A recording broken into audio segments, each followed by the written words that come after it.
Pues buenos días, vamos a dar inicio a la segunda clase del doctorado en asignatura de paradigmas de la investigación educativa y pues el día de hoy vamos a hacer una pequeña retroalimentación de lo que vimos hace 15 días en la clase pasada, a qué se refieren los paradigmas de la educación, cuáles son estas teorías que lo sustenta, qué es el paradigma principalmente y para qué es importante o cómo se maneja dentro del sistema educativo, que eso es lo que una de las cosas que pues en fin de cuenta es donde nosotros llegamos al punto exacto, porque es la práctica que a diario nosotros como docentes manejamos en el salón de clases. Pero también platicábamos la clase pasada la importancia que tiene este paradigma, porque a través de esto, sin que nos demos cuenta, maestro Mario, estamos manejando todo este tipo de corrientes, todas estas dimensiones y todos los paradigmas educativos, y que muchas veces no nos vamos percatando con a través del tiempo y conociendo todos estos aspectos teóricos, nos damos cuenta de que sí efectivamente nos dirigimos o nos direccionamos a un cierto paradigma, o muchas veces manejamos en su totalidad, a veces hasta todos. Y esto va a depender de cómo nosotros realicemos esta enseñanza hacia nuestros alumnos.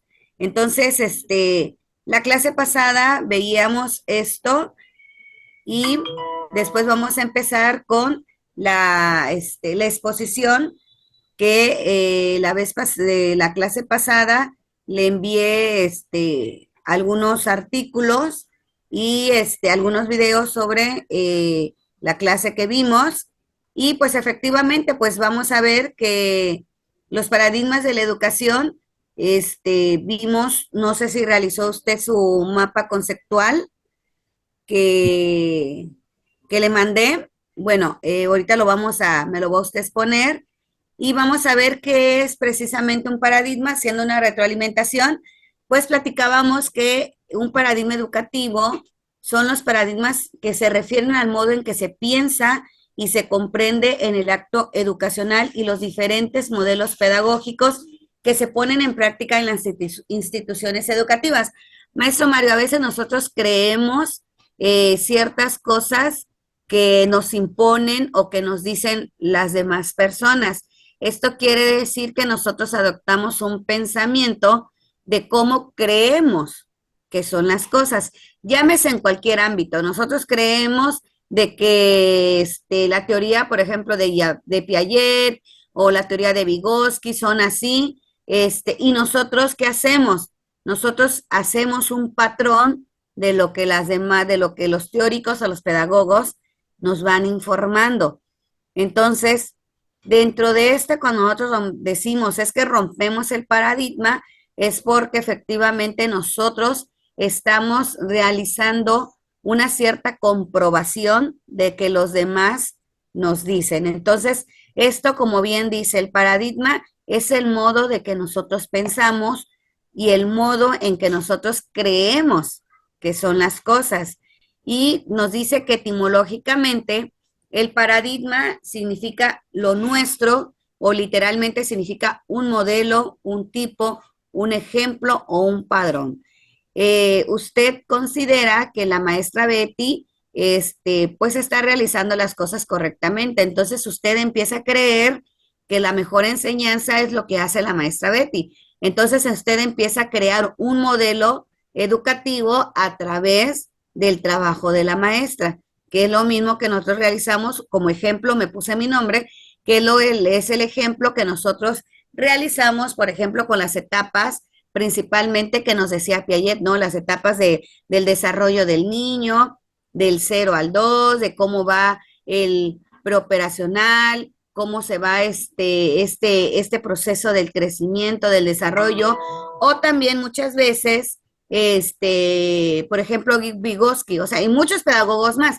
Yo le hablo de ellos porque son los que, digamos que la maestra Betty son los que más ha conocido y leído y considera que dentro de su quehacer docente son los que más han impactado o empatan en el aspecto de su quehacer docente. Entonces Vygotsky decía que el desarrollo del niño es a través del sistema cultural y en este caso social, y que a través de ese sistema el alumno aprende.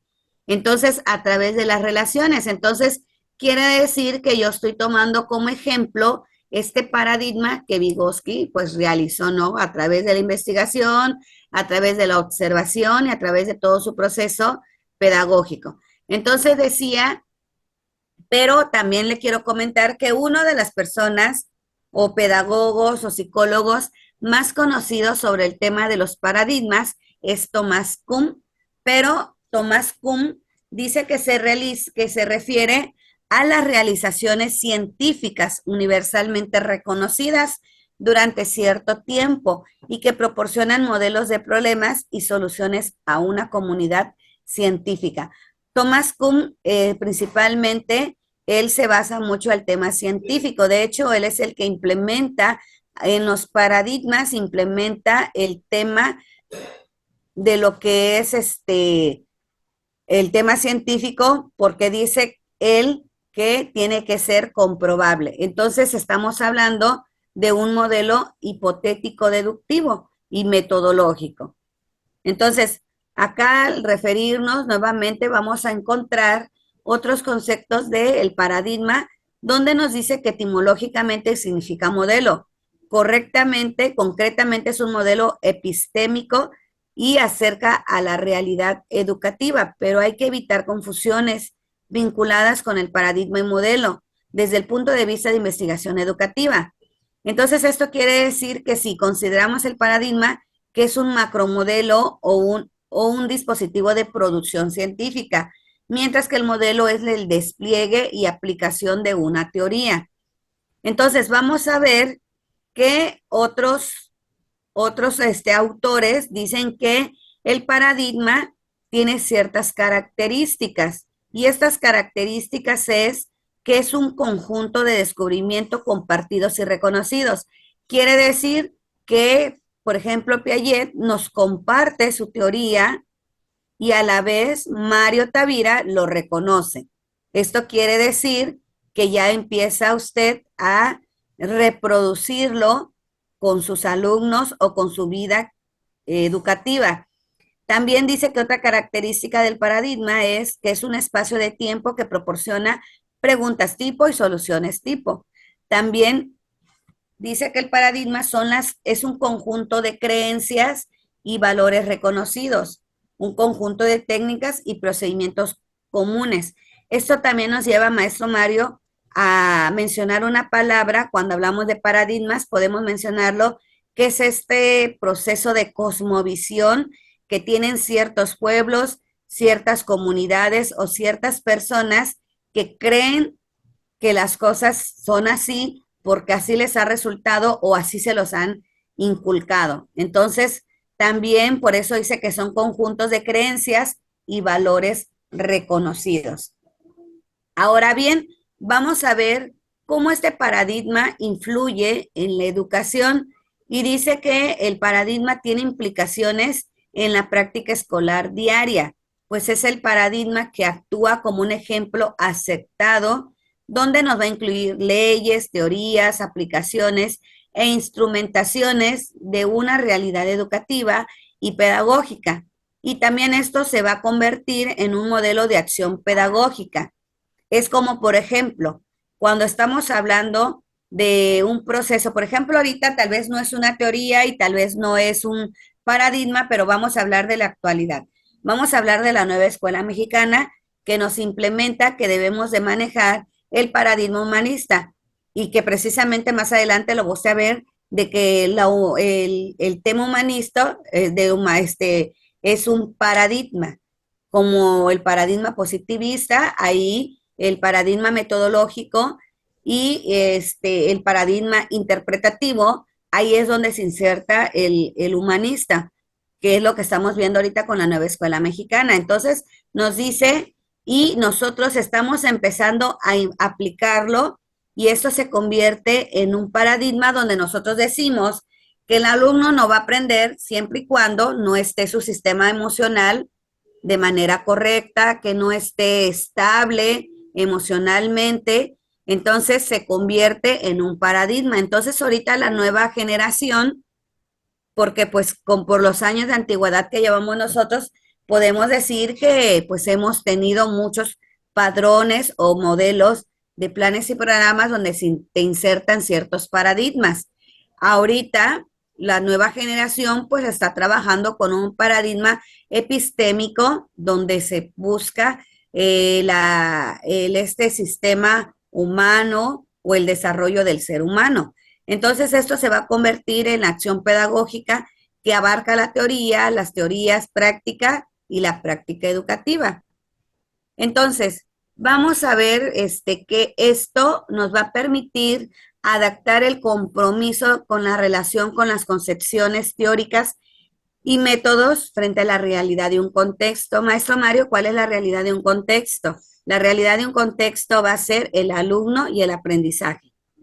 Sí, es cuando hablamos acerca de tu contexto. Vamos a ver cuál es el paradigma donde usted trabaja. Por ejemplo, tengo entendido, usted trabaja en una comunidad de Comitán, o sea, usted pertenece a la zona de Comitán. Entonces, vamos a ver cómo esto nos va a permitir esta relación que va usted a tener, porque no puede usted llevar una creencia propia, porque cuando usted llega a su centro de trabajo, va a usted a encontrarse con otra formación diferente dentro del contexto. Y esto va a hacer que usted busque modelos, teorías o padrones que se adapten al contexto donde usted está trabajando. Porque puede ser que se encuentre usted, por ejemplo, si nosotros llegamos a un cierto espacio donde si hablamos, por ejemplo, un contexto indígena, ellos tienen un propio contexto y nosotros nos tenemos que a veces que adaptar a ese contexto. Entonces, por eso dice que el paradigma es una concepción que nos va a permitir adaptarnos al compromiso educativo, el cual va a incluir el contexto, cómo el alumno aprende, qué aprende y qué puede aprender, cuáles son las necesidades e intereses de ese alumno, y a través de esa necesidad de interés, nosotros vamos a implementar ese aprendizaje. Entonces, por eso dice que los paradigmas nos va a permitir adaptar el compromiso docente con la comunidad. Entonces, vamos a ver también qué es lo que vimos para dar una retroalimentación.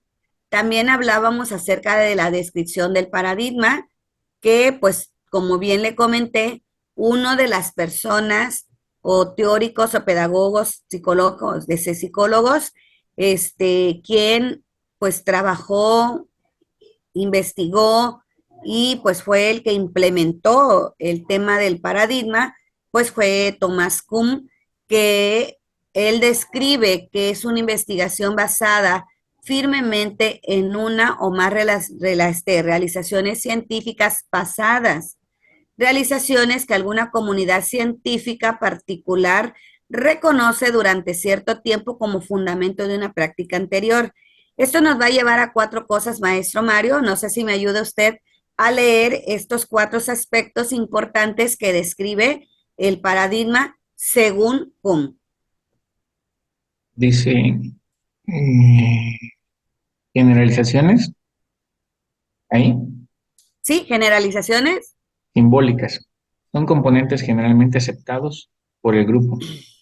Acuerdos o modelos de grupo son creencias que proporcionan al grupo analogías y metáforas preferidas o permisibles, ayudando a determinar lo que será aceptado tanto como valores. Son los elementos que más hacen en considerar a la comunidad científica como un todo. Su importancia particular surge cuando los miembros de una comunidad científica deben identificar la crisis o posteriormente elegir entre teorías.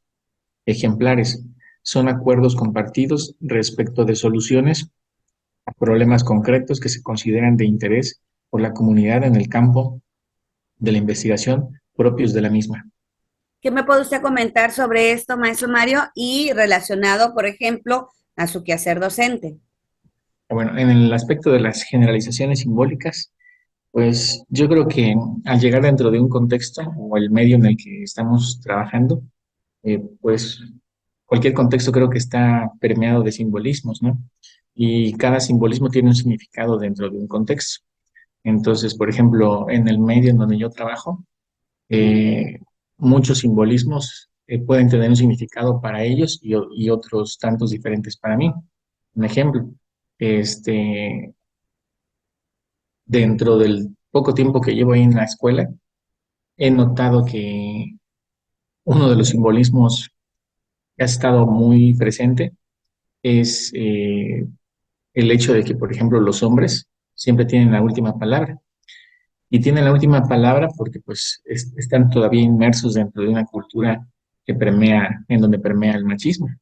Pero curiosamente, a pesar de que ellos tienen la última palabra, se desligan bastante de su responsabilidad, porque cuando son las reuniones, a quienes mandan es a las mujeres, supuestamente en el pretexto de que pues no tienen tiempo, que tienen cosas más importantes que hacer y pues mandan a las mujeres.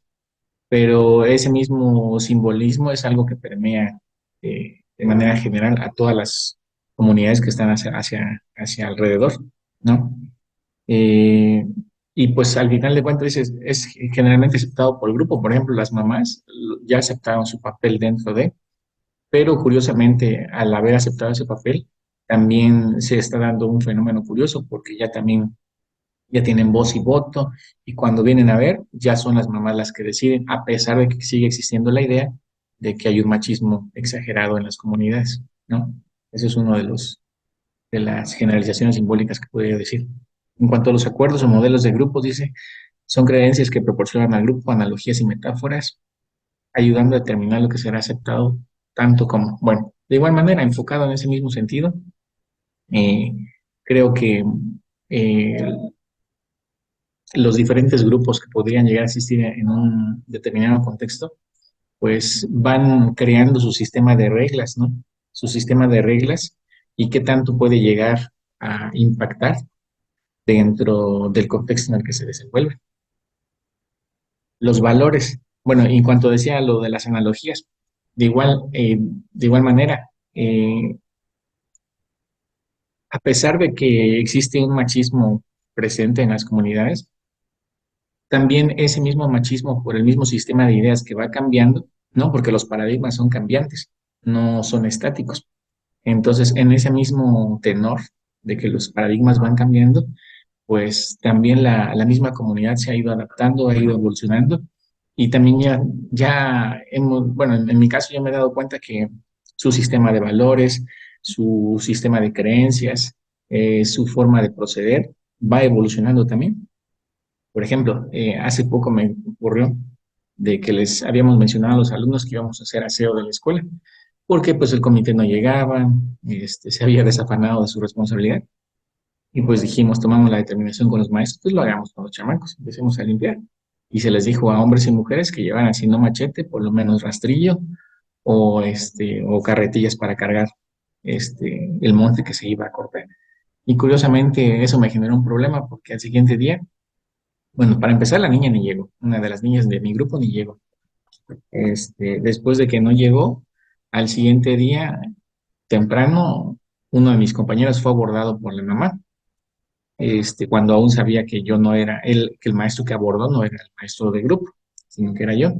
Y le empezó a dar una gran terapia de que por qué estábamos haciendo eso, que por qué exponíamos a los niños así, que su hija no se va a acostumbrar a hacer eso y demás. Total, que se generó un problema complicado que ya tiene que ver pues precisamente con el sistema de valores y con su sistema de creencias. Ya realizamos una reunión y les explicamos pues de que al final de cuentas está dentro de lo normativo, dentro de las actividades que tenemos que hacer como maestros, ¿no? Y que al final del día pues les estamos inculcando también los valores propios o que se apropien, mejor dicho, ellos de los valores que rodean nuestro contexto, es decir, el apreciar a la escuela, el cuidar a la escuela, el cuidar todos los medios que hay ahí, el crear un ambiente favorable de aprendizaje para que de esa manera ellos pues, puedan estar a gusto en la escuela. Entonces, de alguna manera, dice, su importancia surge cuando los miembros de una comunidad científica deben identificar la crisis o posteriormente elegir entre teorías. dice considerar a la comunidad científica como un todo y su importancia. En ese sentido, pues yo creo que los valores y el sistema de creencias se va modificando. Y lo último dice, ejemplares son acuerdos compartidos respecto de soluciones a problemas concretos que se consideran de interés por la comunidad en el campo de la investigación propios de la misma. Y pues de igual manera sobre lo mismo, creo que como maestros tenemos eh, un papel fundamental dentro de la sociedad y ni se diga, ¿no? Dentro de los contextos en los que nos desenvolvemos. Y pues yo creo que lo que puedo rescatar de esto es de que como docentes, pues tenemos que ser eclécticos y no nos podemos centrar en un solo paradigma, ¿no? Sino que de alguna manera tenemos que elegir lo mejor para poder construir nuestra propia forma de trabajo. Muchas gracias, maestro. Y algo que puedo rescatar de todo lo que comentó usted, que si se da cuenta todo lo que nos acaba de comentar, pues está conforme al contexto educativo, ¿no? Entonces, desafortunadamente o afortunadamente, nosotros también tenemos, aparte de nuestras creencias y valores que tenemos, los ejemplares que podemos obtener de las lecturas que realizamos o de lo que conocemos, pues tenemos que adaptarnos al contexto social educativo del cual donde pues nos encontramos. Entonces, para darle seguimiento a esto, vamos a ver que según García nos comenta que en el desarrollo de las ciencias sociales, ya porque es el tema educativo entra en las ciencias sociales, los paradigmas han significado las experiencias, creencias y valores que permiten percibir la realidad. Esta es la forma de responder a esta percepción en general, la manera de entender el mundo y el conocimiento. En este caso específico de la investigación educacional, el paradigma se usa para designar el enfoque o concepción adoptado por el investigador. Aquí es lo que usted menciona. Por ejemplo, usted dice, es que los paradigmas son cambiables.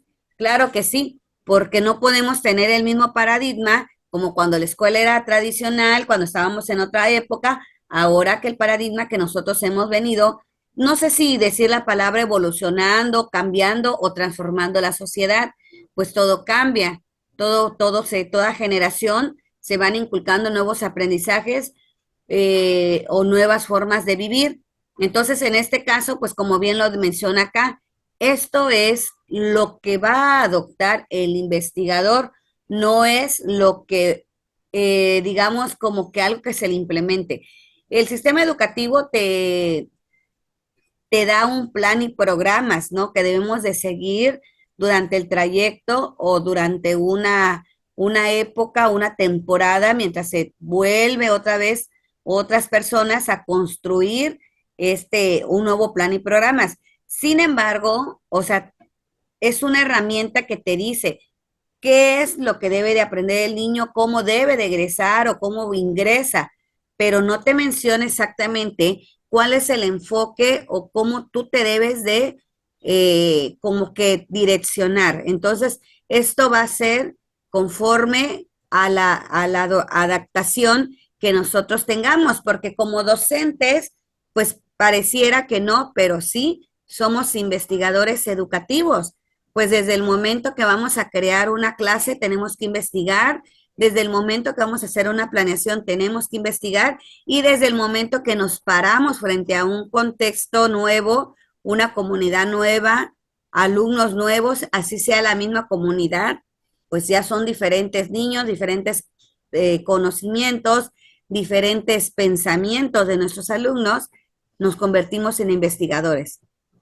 En cual nos dice acá que tiene un carácter ontológico, epistémico y metodológico. Entonces, aquí los tipos de paradigmas educativos, vamos a encontrar tres maestros. Vamos a encontrar el positivista, vamos a encontrar el crítico y el interpretativo. En este caso, me gustaría saber si usted tiene la idea a qué se refiere estos tipos de paradigmas, si ha escuchado usted o conocido qué es el paradigma positivista, interpretativo y crítico, o sociocrítico, nada más que aquí dice crítico.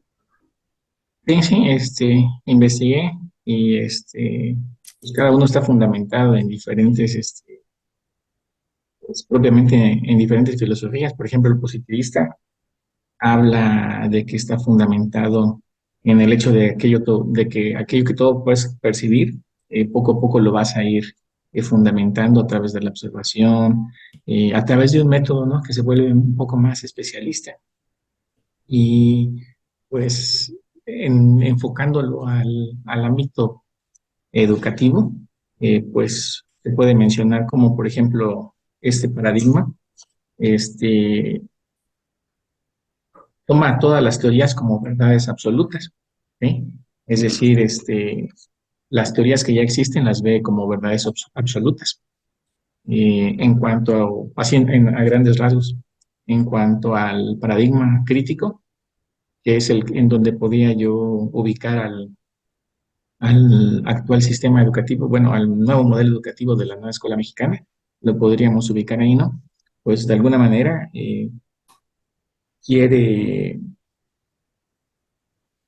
quiere lograr a través de la enseñanza hacernos libres, ¿no? Que quiere conducirnos o guiarnos, o mejor dicho, a través del maestro, que funcione como un guía para que posteriormente los alumnos formen su propio criterio y de esa manera pues puedan llegar a ser libres a través de la misma educación.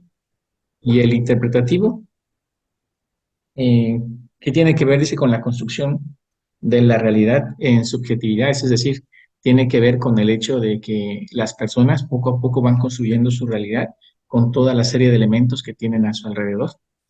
Y también, bueno, yo también investigué uno más o bueno, también aborda el paradigma emergente, no sé también si entra ahí, abordaba cuatro: el positivista, el crítico interpretativo y el emergente. Pero no sé si entra ya dentro de algunos de ellos. Bueno, dentro de los tres paradigmas más importantes son estos tres. Sin Ujú. embargo, ahorita le voy a también colocar un video donde también menciona otros tipos de paradigmas, que de hecho le comentaba que dentro de los paradigmas podemos encontrar los más comunes, que es el positivista, el crítico y el interpretativo. Sin embargo, sí existen otros paradigmas y entra hasta el paradigma humanista, el paradigma investigativo, o sea, sí Hay otros hay más. una variedad, hay una variedad. Nada más que estos son los que digamos como los más comunes. Dice acá, este, los tipos de paradigmas, el paradigma positivista, aquí vamos a encontrar que el paradigma es distinguido por ser cuantitativo y racionalista. Eso es lo que mencionaba usted, maestra Tavira, que el cuantitativo busca como que la búsqueda de la fundamentación, de que sea medible, que sea cuantible, o sea, que sea comprobable.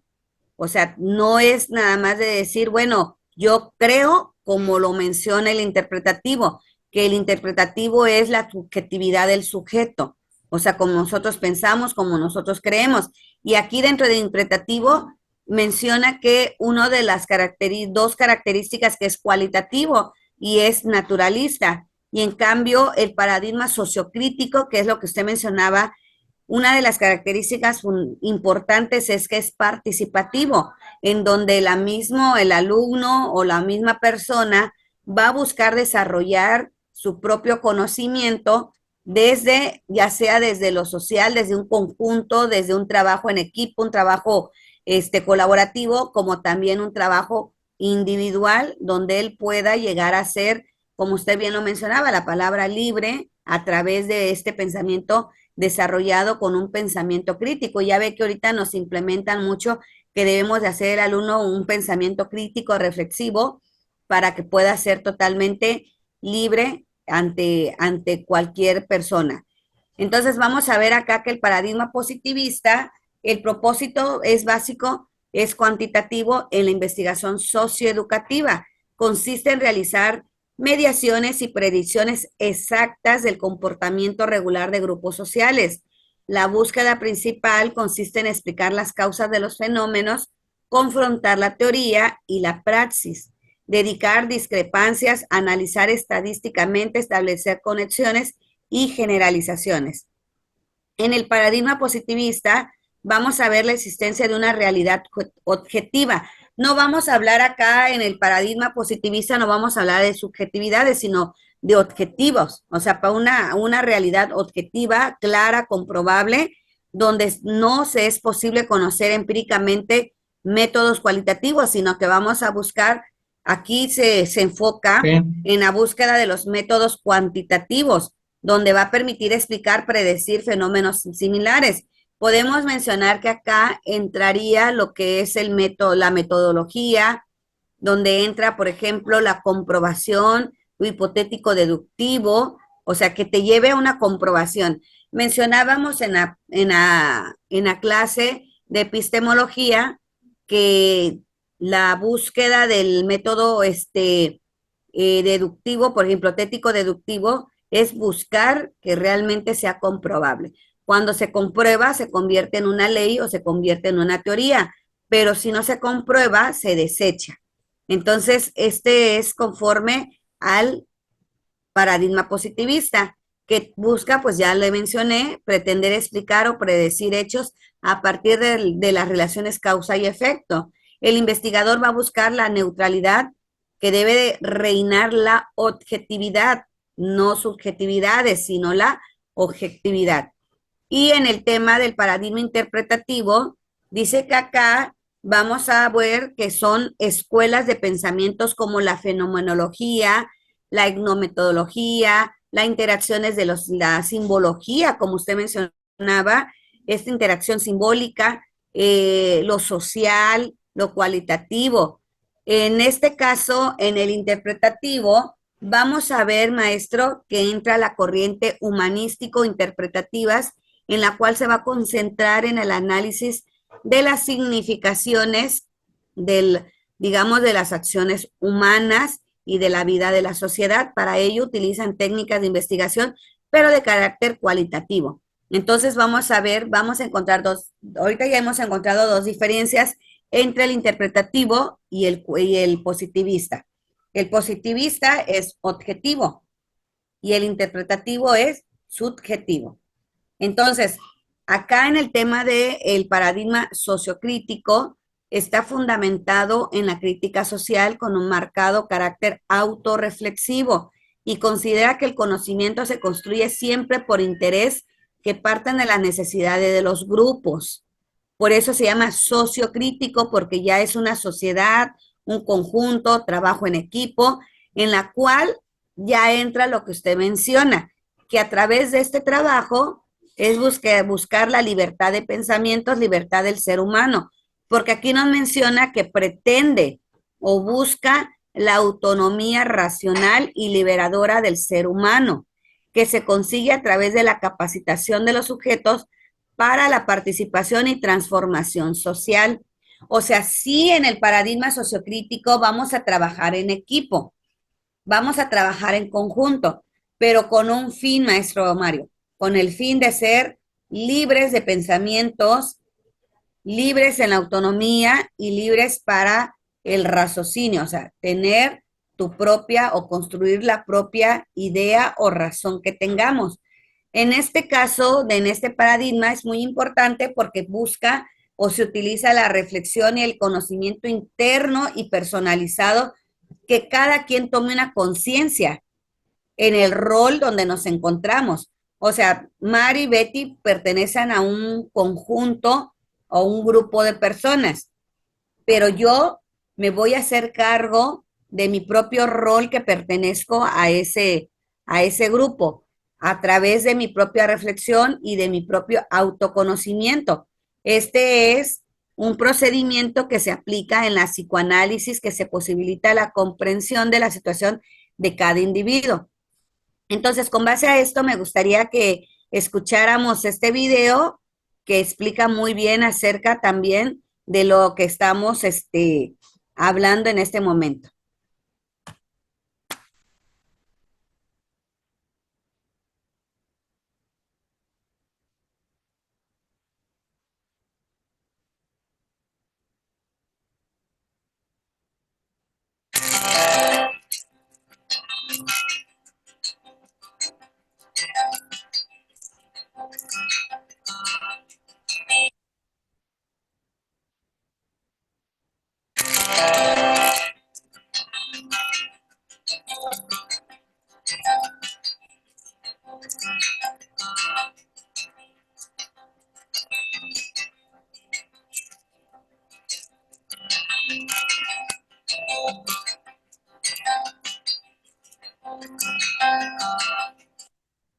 Hola a todos, sean ustedes bienvenidos.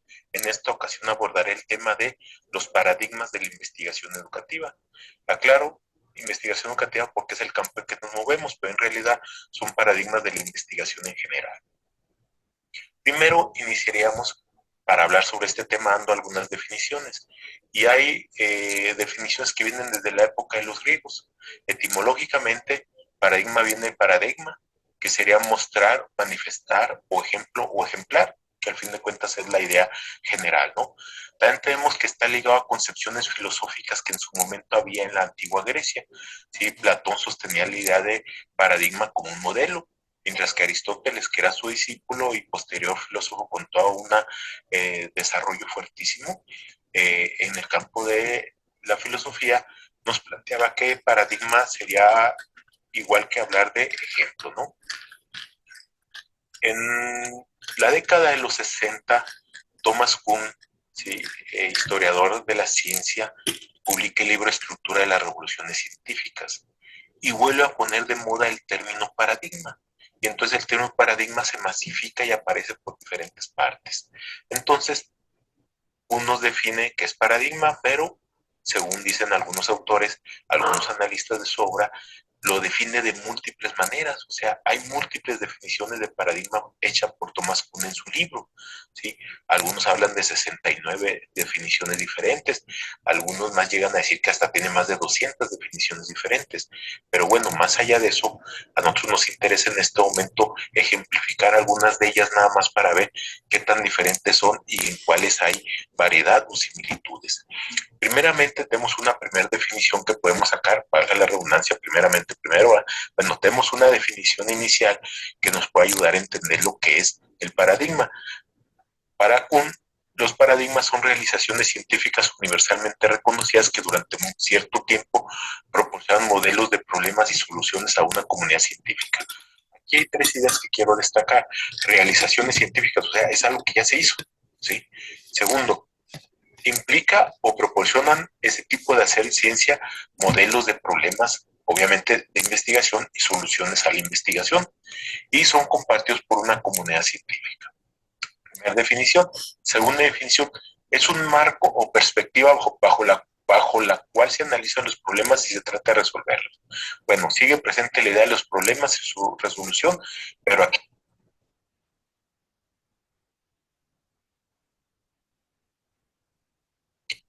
Se paró tantito ahorita.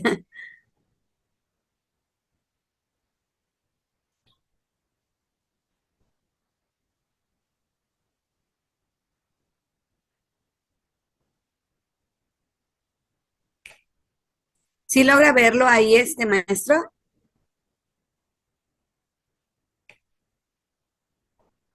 ¿Logra ver las diapositivas? ¿Sí?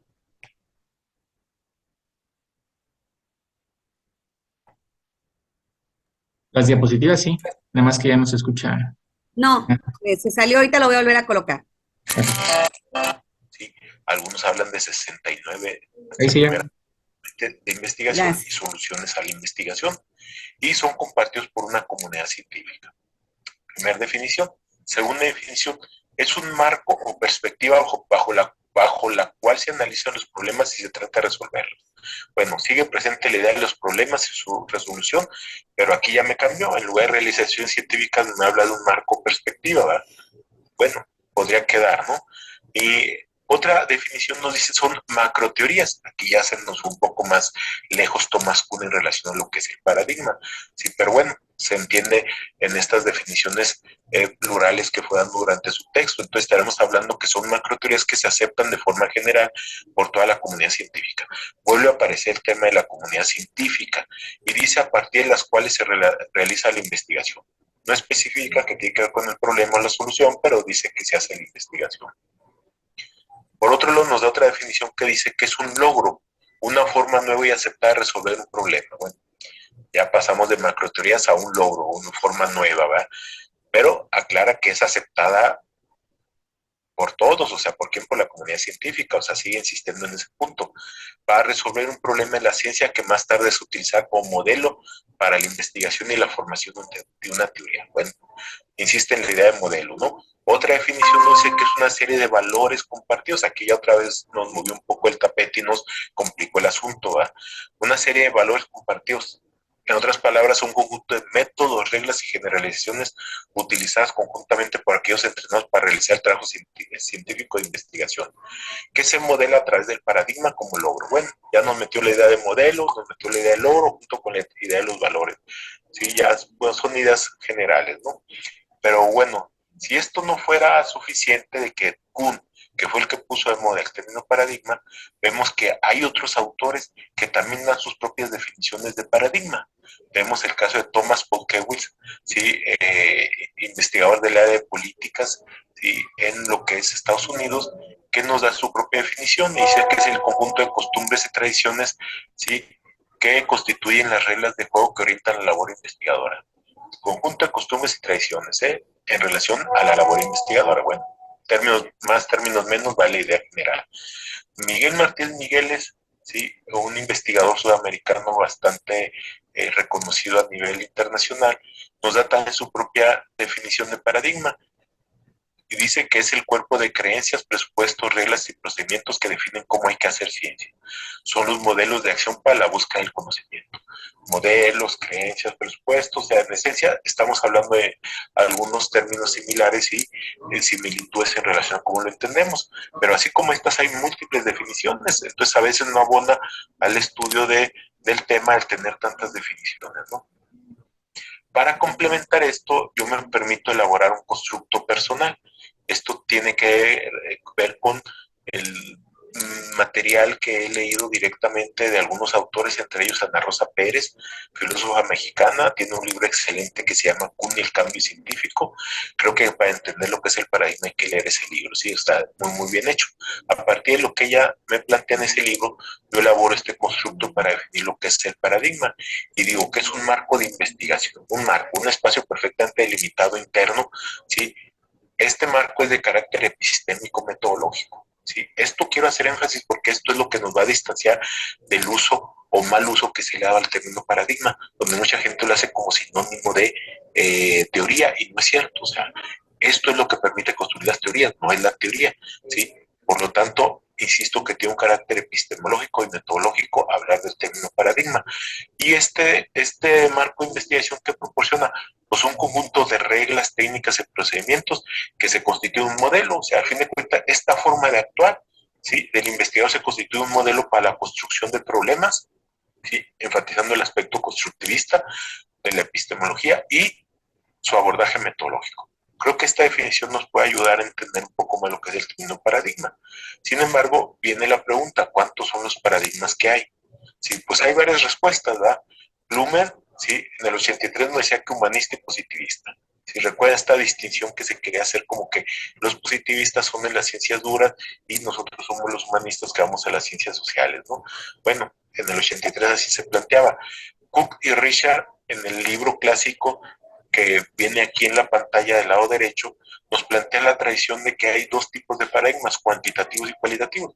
Básicamente ellos centran su atención en cómo se realizan los análisis de datos, cómo se construyen los datos, y por eso hablan de un paradigma cuantitativo y otro cualitativo. Es un texto bastante influyente, o sea que tuvo mucho impacto en la literatura y en los seguidores y estudiosos de la metodología de la investigación. Otros autores como Taylor y Bogdan, que vienen del campo de la investigación cualitativa, también nos plantean su distinción. Ellos hablan de positivismo y fenomenología. ¿Sí? Obviamente ellos van en la línea interpretativa fenomenológica y se plantean como una alternativa. Recordemos que el término positivismo no es muy correcto, ¿eh? La literatura no lo plantea, pero lo correcto es pospositivismo, pero vamos a dejarle así porque es como lo dicen los autores.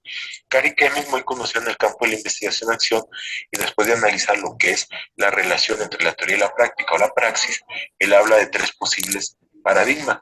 El positivismo, que dijimos que el término correcto sea pospositivismo, el interpretativo o fenomenológico o constructivista, que le llaman otros autores, y el sociocrítico. Con este intenta meter la idea de la investigación-acción como una alternativa a los dos paradigmas anteriores. Después tenemos a Guba, ¿sí? Investigador cualitativo norteamericano, que él de manera correcta utiliza el término, dice post-positivista, ¿sí? Pero está la teoría crítica y la teoría constructivista. Ojo, tanto la teoría crítica como constructivista, los dos están hablando de investigación cualitativa. Son modalidades o aproximaciones diferentes de la investigación cualitativa, pero él los diferencia por precisamente representar diferentes aproximaciones teóricas. Otro autor como Gumeson en 1991 nos habla de hermenéutico positivista, recupera esta gran tradición histórica de la hermenéutica como una alternativa al positivismo y plantea el positivismo que es lo cuantitativo como otro término. Reitero, el término correcto sería pospositivista. Posteriormente en el 94, Gubo nuevamente, pero esta vez junto con Lincoln, nos plantea que hay cuatro: el positivismo, el pospositivismo, la teoría crítica y el constructivismo. Les recuerdo, la teoría crítica y el constructivismo son aproximaciones cualitativas de la investigación, pero son aproximaciones teóricas diferentes. Y esta distinción que hace entre positivismo y pospositivismo es muy correcta, es muy adecuada, es la manera muy, muy clara en que Gubo y Lincoln nos plantean la diferencia, que a pesar de que hay una investigación cuantitativa y que el paradigma hegemónico es el pospositivismo, todavía tenemos rezagos del positivismo de inicios del siglo XX, de los seguidores del Círculo de Viena, que han hecho algunas adecuaciones para el contexto anglosajón, ¿sí? Norteamericano específicamente, donde tratan de excluir a la teoría conjunto central y piensan que la revisión de literatura es el único referente para hacer investigación. Pero bueno, es una precisión, ellos hablan de cuatro paradigmas en ese sentido. Ruiz, un autor de metodología de la investigación cualitativa muy, muy bueno, si se lo recomiendo ampliamente, la portada de su libro está al lado derecho. Él nos plantea que hay dos: el cuantitativo positivista y el cualitativo interpretativo. Obviamente, estamos hablando del pospositivista. Bolívar en el 2002 nos mete ya un poco en discusión porque otra vez vuelve a traer al discurso la hermenéutica, pero agregándole la perspectiva de la narrativa. Y por otro lado mete al tradicional positivista diciendo que hay dos paradigmas. Creswell, sí, muy conocido en nuestro contexto, se han traducido varios de sus libros al español, sí, muy didáctico en su actuar, en sus libros, sí, recomendable en ese sentido. Él nos plantea que hay tres paradigmas: el pospositivismo, que sería el término correcto, como lo hemos dicho; el constructivismo, que es el fenomenológico e interpretativo; y nos agrega un tercero, que es el pragmático. Aquí es donde él da entrada y donde muchos se quieren justificar para hablar de los métodos mixtos como otro tipo de paradigma. Y bueno, ¿qué es lo que pienso yo? ¿O cómo lo planteo yo? Primero, creo que está el paradigma pospositivista, que es correcto, o sea, como paradigma es correcto y existe y tiene raíces epistemológicas y metodológicas perfectamente claras. Está el paradigma cualitativo. Aquí ustedes se fijan, no estoy utilizando el término constructivista, fenomenológico, interpretativo. Digo cualitativo, ¿por qué? Porque la realidad es que este paradigma se volvió un término paraguas y un paradigma paraguas. Entonces, muchas metodologías, muchas técnicas, ¿sí? Instrumentos se van incorporando a este paradigma con el único fin de no aceptar la metodología del paradigma pospositivista ni los análisis estadísticos y pensar en otra forma diferente de acercarnos a la realidad, construirla y analizarla. ¿Y qué pasa con la propuesta de Kemis, que nos decía que había un tercer paradigma, que era el emancipatorio sociocrítico? Creo que no es correcto. Sí, por eso yo planteo que más que un paradigma, estamos ante una familia de métodos de la investigación-acción. Y mi punto esencial, ¿sí? Porque luego alguna gente cuestiona que sí tiene un fundamento en Habermas, la teoría de los intereses cognitivos, Kemis. No, puede tener un fundamento, no. El problema es que hay tal multiplicidad de métodos que no hay un discurso hegemónico, y si no hay un discurso hegemónico, de entrada no puede ser un paradigma. Entonces, por eso no lo consideramos. Ya esta será mi propuesta general. Ahora, sea claro que dentro de cada paradigma hay esquemas metodológicos que pueden variar, o esquemas teóricos. En el caso del pospositivismo, yo plantearía dos esquemas metodológicos que están vigentes: el constructivista y el empírico analítico. Obviamente el constructivista lo manejaba mucho en Latinoamérica y Europa, mientras que el empírico analítico está con todo el discurso pragmático estadounidense. La diferencia fundamental, sin entrar en detalles: los constructivistas dicen, empezamos la investigación con teoría, la desarrollamos con teoría y la cerramos con teoría. ¿Sí? Mientras que los empíricos analíticos, como rezagos de la época del Círculo de Viena, ellos creen que con tener antecedentes de investigación es suficiente. Y con eso nos vamos a lo que es el planteamiento del problema. ¿Sí? Inclusive todavía por ahí vemos algunos esquemas que hablan de que la primera etapa del método es la observación, cosa que es totalmente errónea desde el paradigma postpositivista, pero es un esquema metodológico que está ahí presente y se utiliza. En el caso del paradigma cualitativo tenemos también dos esquemas teórico-metodológicos, los interpretativos con todo un discurso claro a nivel ontológico, epistemológico, metodológico, y los críticos con toda una perspectiva teórica que intenta integrar al discurso descriptivo y empírico de la investigación cualitativa. Son esquemas metodológicos propios de la investigación cualitativa. ¿Y qué pasa con la investigación-acción? Pues se las debo. ¿Por qué? Porque hay tal multiplicidad de métodos que es un trabajo bastante arduo poder establecer líneas generales. Si quisiéramos, podríamos jugar con las tradiciones de tipologías que nos dicen, ¿sí? La práctica liberativa, la técnica, la crítica, o la otra clasificación que nos dicen, investigación-acción del profesor, investigación colaborativa, investigación participativa. Creo que esas tipologías son bastante restringidas para lo que en realidad sucede en el campo de la investigación-acción. Por eso, por el momento, no les planteo una propuesta de cuáles serían los elementos o la tipología que podría estar aquí dentro. Finalmente, para cerrar esta exposición, les aclaro, no me confundan la idea de los paradigmas de investigación con el enfoque de investigación. Los dos corresponden a dos tradiciones totalmente diferentes. El paradigma de investigación como término tiene una connotación epistemológica y metodológica y está en el lado de la perspectiva constructivista de la metodología de la investigación, ¿sí? En cambio, el enfoque de investigación son aquellos que no asumen un discurso epistemológico, si inclusive no asumen un discurso ontológico, simplemente, recuerden que viene del campo de las artes visuales la idea de enfoque, simplemente toman rasgos generales de lo que es la ciencia y eso lo plantean como enfoque. Y dicen el enfoque cuantitativo o el enfoque cualitativo. Son dos términos, dos categorías discursivas o dos categorías de análisis que están en contraposición, por lo tanto no las pueden meter en el mismo paquete ni en un mismo trabajo. Entonces, o decidan ser constructivistas y tomen el discurso epistémico metodológico de lo que es el paradigma, o decidan dejar todo eso de lado, tomar el discurso pragmático, sobre todo de corte estadounidense, y decir que tenemos enfoque cuantitativo, pero no me utilicen los dos términos en la misma oración o en el mismo discurso, ¿sí? Y bueno, por mi parte es todo, les agradezco su atención y nos veremos en un próximo video. Hasta luego.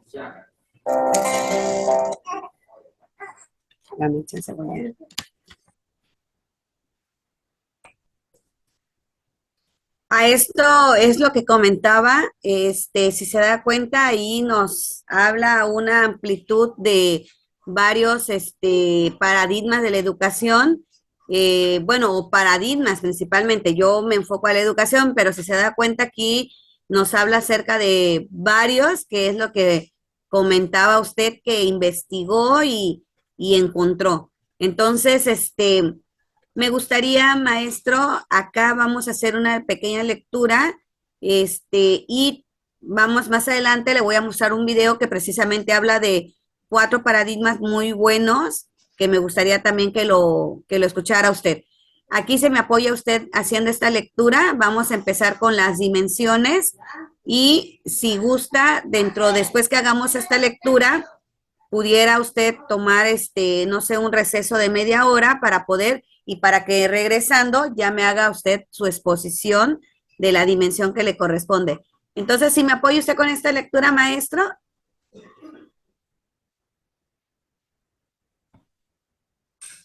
Así, el paradigma como referente o modelo de coherencia nos ayuda a situarnos ante el fenómeno educativo a tratar, atendiendo a 3 dimensiones de análisis distintas pero complementarias y necesarias a saber. Dimensión ontológica. ¿Cuál es nuestra manera de ver y entender la realidad educativa? Dimensión epistemológica. ¿Cuál es la relación que establecemos con la realidad y el grado de implicación o no? Dimensión metodológica. ¿Cómo podemos obtener el conocimiento científico de dicha realidad? Y acá vamos a encontrar que estas dimensiones nos implementa ciertas preguntas para venir desarrollando estos paradigmas. Por ejemplo, en el tema ontológico, esta dimensión nos muestra el modo de ver y entender la realidad. Una pregunta que pudiéramos ver, por ejemplo, ¿es la realidad educativa sigue siendo externa al sujeto o por el contrario, es algo creado desde el punto de vista. En el tema epistemológico, esto nos va a conllevar a la postura coherente del modo de cómo nos acercamos al conocimiento. En este caso, la pregunta pudiera ser, ¿es el conocimiento algo subjetivo o más bien objetivo? Ya ve que en el tema epistemológico significa cómo nosotros, cómo adquirimos el conocimiento, cómo desenvolvemos ese conocimiento. Y en el modo de la metodología es la búsqueda de, digamos, como de fundamentar o encontrar exactamente este proceso. Entonces dice, ¿qué métodos para que el problema de la investigación educativa? Quiere decir el modo de conocerla e interpretarla. Y para ello, acá pudiéramos tener este ejemplo de cómo ciertas preguntas para poder encontrar o responder estos paradigmas a través de estas dimensiones. Por ejemplo, en el ontológico podemos ver qué es la naturaleza del ser, cuál es la naturaleza del ser, la forma de la realidad. En el epistemológico es la naturaleza del conocimiento. Ya se dio cuenta, ontológico estamos hablando del ser. En el epistemológico estamos hablando del conocimiento y en el metodológico el método. Entonces, en el epistemológico es cuál es la naturaleza de las relaciones en el conocedor y aquello que será conocido. O sea, cómo lo va a conocer, cómo lo va a aprender o cómo se lo vamos a enseñar. Y en el metodológico, cómo puede conducirse el investigador con la relación de los hallazgos. O sea, qué métodos va a utilizar para poder llegar al conocimiento. Y pues aquí pudiéramos ver un mapa donde dice el ontológico es objetivo, la realidad, posición del investigador, la construcción, las teorías, o a veces, en este caso, identificar. Y en el epistemológico, vamos a ver, acá creo que si lo hago más pequeño, se va a entender un poquito más. Por ejemplo, en el epistemológico cualitativo del impacto, la teoría crítica, la fenomenología, la sociocrítica, la interpretativa. En el tema, por ejemplo, de la metodología, ya estamos hablando de tres cosas importantes, que es interpretativo, narrativo y es hermenéutico. En este caso es un análisis del cuantitativo etnográfico y la teoría fundamentada, que es principalmente para la metodología. Es una teoría que se tiene que fundamentar. Entonces, para regresar con este maestro, ya vamos a empezar con esto. ¿Qué le parece si nos podemos retirar una media hora, mucho 40 minutos, para que pueda usted tomar algo y ya empezamos con la exposición, porque después de esto ya empezamos con otros, obviamente del mismo tema, pero vamos a empezar ya a profundizar. ¿Le parece? Sí, está bien, gracias. Entonces nos vemos en, ¿qué le parece a las 11? ¿Sí? Ok, sale maestro. Adiós. Adiós.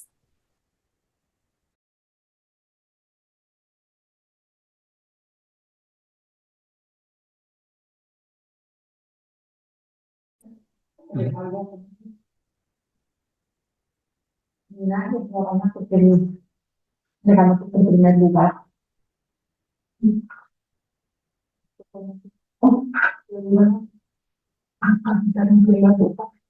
¿Bien que le quito primero? Perfecto.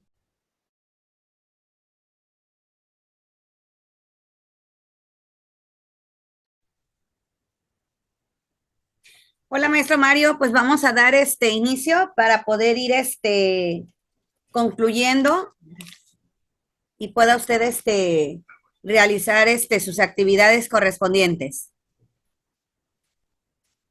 Ok, gracias.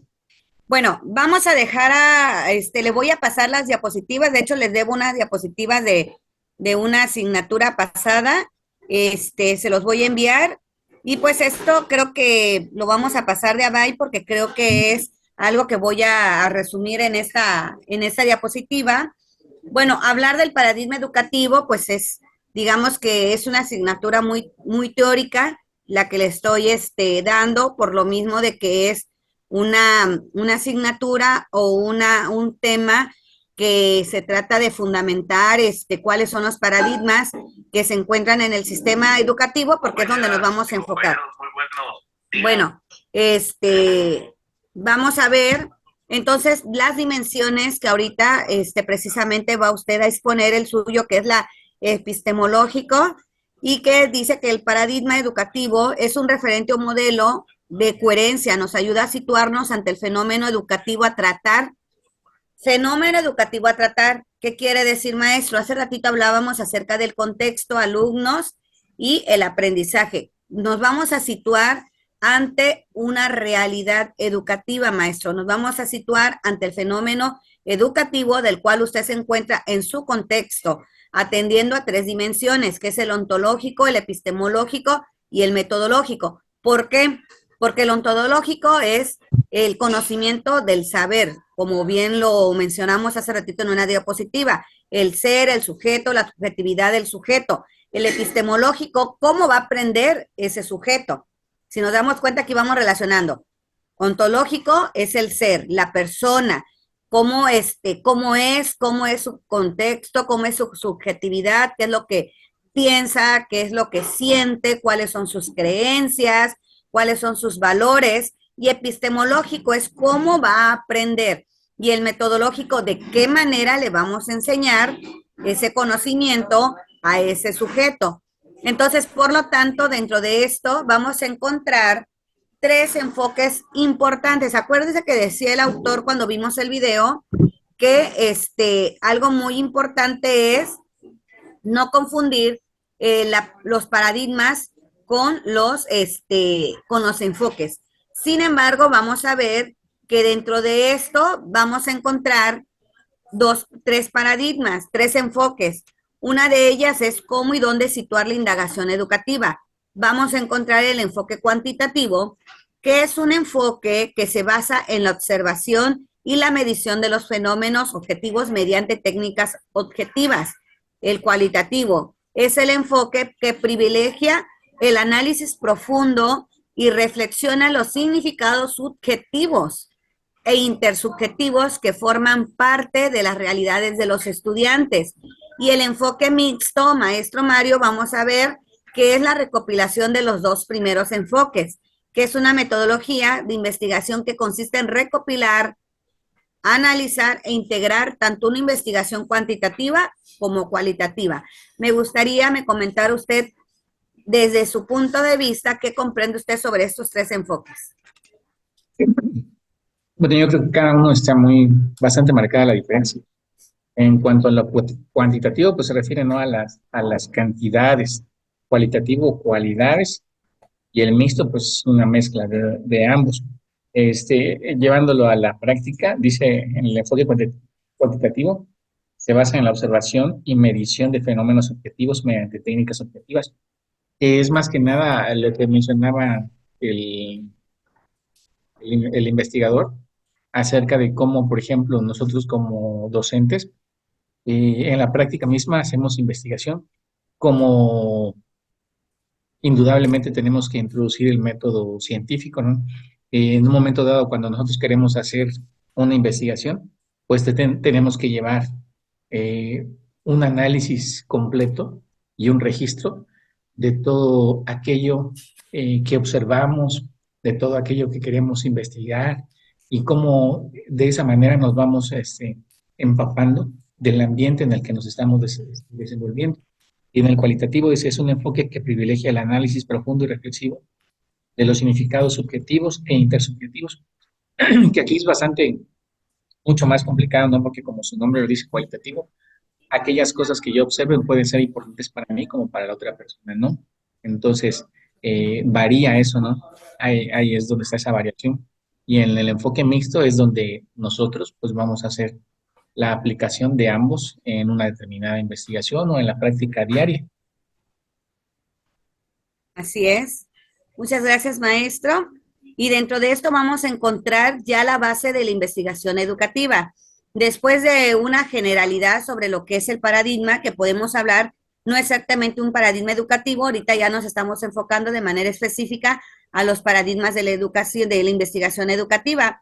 Esto parte de 3 cosas fundamentales, maestro, que es el paradigma empírico, analítico, y se basa en la observación y la argumentación. Esto lo enfoquemos en el tema positivista, ¿no? Si nos habláramos de qué paradigma, podemos decir que ese es el positivista, también el interpretativo, que es el histórico hermenéutico. ¿Por qué dice maestro histórico hermenéutico? Porque se interesa principalmente por las voces propias de los sujetos, de la historicidad del sujeto, cómo se constituye el sujeto, cómo se constituyó, cómo se creó, cuál es su historia y por la cual ahorita tiene una creencia o una cosmovisión, porque así fue su historia, porque así lo fue creando. Entonces dice que se interesa principalmente en las voces propias del sujeto y en el modo como expresan su propia vivencia, maestro, es la realidad histórica del sujeto.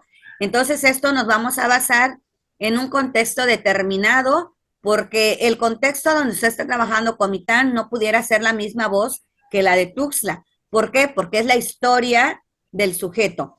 Ahora bien, vamos con el tercero, que es el crítico social o sociocrítico, que como bien mencionaba usted, considera que es el que estamos en estos momentos llevando en el tema de la nueva escuela mexicana.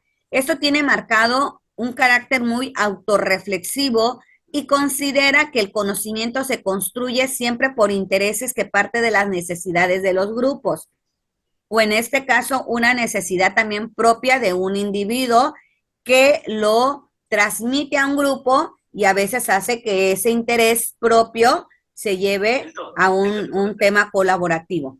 Entonces, esos son tres temas importantes, maestro. Me gustaría que usted me dijera si nuevamente sigue usted creyendo si la nueva escuela mexicana es, para usted, es crítico social, sociocrítico. ¿Por qué pudiera usted pensar que sigue siendo esa? Vamos a dar inicio a esta sesión extraordinaria. Pues yo sigo pensando que es crítico social o sociocrítico, porque al final del día toda la metodología está enfocada precisamente en lo que es la Escuela de la Liberación, que involucra a Paulo Freire, también se remonta a lo que es la escuela crítica. 68, 71 y 72 del reglamento del Consejo Político Nacional del La Partido escuela crítica de Frankfurt. Nacional a la convocatoria Entonces, impedida a la misma, el 7 de julio del año en curso. a la misma, Consejeras y los mismos consejeros, se teóricos les de informa Lima, que hemos revisado la lista de asistencia. Nos a la encontramos unidos de misma manera escuela de virtual liberación de Paulo un Freire aquí total en de América. 41 consejeros y consejeros políticos que integran esta comisión política permanente, lo que constituye mayoría. Por lo cual, muy bien, maestro, pues yo considero, yo pudiera, desde mi punto de vista, si usted me preguntara, posiblemente pudiera decir que para mí pudiera ser como que sociocrítico. ¿Por qué? Porque estamos hablando de este conjunto de intereses donde menciona que la nueva escuela mexicana pide que se trabaje de manera colaborativa para que en el momento de trabajar de manera colaborativa se constituya una autonomía del conocimiento. Con base a esto, la liberación del pensamiento del sujeto. Aunque también si nos damos cuenta, también la nueva escuela mexicana nos dice trabajar con la realidad educativa, la realidad del sujeto, en este caso a través de sus vivencias. Pero también nos insertan dentro de los programas o de los proyectos, nos insertan mucho el tema de la observación y la argumentación. Entonces pudiera decirse que pudiera ser una mezcolancia de todos, o sí, principalmente yo también me voy mucho a lo que usted menciona, que pudiera para nosotros ser el crítico social, sociocrítico. En este caso, me acuerdo perfectamente bien que la maestra Rocío en la clase pasada decía que para ella, y muchas veces dice el planteamiento, si pensaba lo mismo, y para ella era el histórico hermenéutico, o sea, para ella era el interpretativo, la forma como ella se desenvuelve dentro de su contexto escolar. Ahora bien, cuando hablamos de la investigación educativa, estamos hablando de un campo educativo como el resto de la ciencia. La investigación se ha constituido a través de actividades precisas y elementales. Entonces, aquí ya nos estamos metiendo que la investigación educativa va a tratar cuestiones de problemas relativos a la naturaleza, epistemológica, metodológica, con fines y objetivos del marco de la búsqueda progresiva. Ahora bien, maestro, aquí vamos, yo me gustaría que pudiéramos llevar a cabo esto, porque precisamente usted bien mencionaba, los paradigmas son cambiables.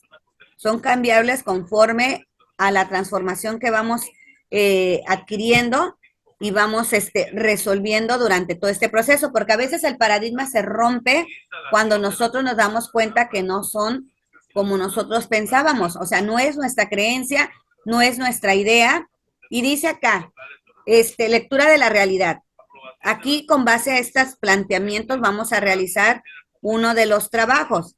Y dice, ¿cuál es la estrategia que utilizo para confirmar y determinar la necesidad, interés o realidad educativa desde el aspecto teórico? ¿Cómo determinamos la manera de realizar como docente una investigación educativa? O sea, paradigmas, ¿no? Si iniciáramos una investigación, ¿qué paradigma consideras que te ayudaría en la búsqueda de tu investigación? Modelos conceptuales y paradigmas, crear conocimientos y no solo interpretar las teorías o corrientes existentes. ¿Qué sucede cuando nos enfocamos a una investigación, pero algún detalle o situación cambia conforme a la realidad? O sea, yo estoy pensando, yo voy a una ruta, ¿no, maestro? Y estoy pensando que me va a salir de esa manera, pero de repente hay un cambio total a la que no esperábamos. Entonces, ¿qué hacemos ante esa realidad conforme al paradigma que nosotros pensábamos? Y aún es válido lo establecido o cambiando conforme al tiempo y sobre todo las creencias y actitudes de una comunidad diferente a las nuestras. Todo esto, ¿cómo nos enfoca a nuestro quehacer docente conforme a los aspectos que nosotros pensábamos, conforme al paradigma que vamos construyendo? Y vamos a ver acá, saberes es comprobar estos saberes. Busca los paradigmas, regularmente buscan comprobar los saberes que nosotros nos inculcan. ¿Cómo influye la comunidad en el desarrollo del educando? Y vamos a ver por último, maestro, y ahorita me va usted a exponer. Lo estoy llevando más rápido para que así pueda usted realizar su actividad. Bueno, ahorita me va usted a exponer su trabajo y vamos a realizar una actividad, maestro. Dice aquí la actividad en clase. Realizar una lectura individual de los siguientes artículos. Son 3 artículos, la cual usted puede como retomar uno, retomar los 3, pero me va usted a hacer un mapa mental, un mapa de telaraña o un diagrama conforme a estas plataformas. ¿Por qué con esas plataformas? Porque dentro de poco usted va a empezar a trabajar las tips en otra asignatura. Entonces me gustaría que de una vez vayamos trabajando ciertas plataformas para que usted haga su trabajo, maestro. Entonces yo le voy a pasar ahorita por el chat, le voy a pasar estos 3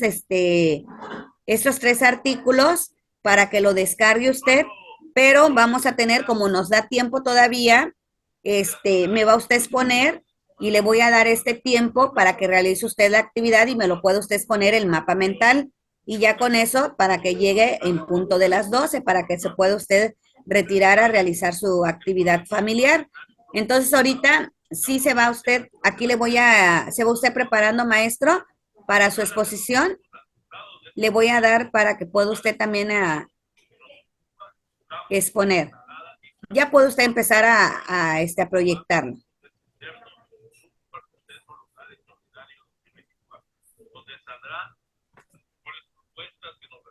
En los municipios de Chicomucelo, capital de Luis Ángel Vidal y Pantelón. El siguiente punto es el referente a la aprobación de la Comisión Política Permanente para suscribir el convenio de coalición con los partidos afines a nuestra plataforma política y formular la solicitud del acuerdo de autorización por parte del Comité Ejecutivo Nacional para contender bajo la figura de coalición de miembros de los ayuntamientos de Chicomucelo, capital Luis Vidal y Panteló del estado de Chiapas en ocasión al proceso electoral local extraordinario 2024. Por lo que someto a su aprobación esta asamblea dicha solicitud.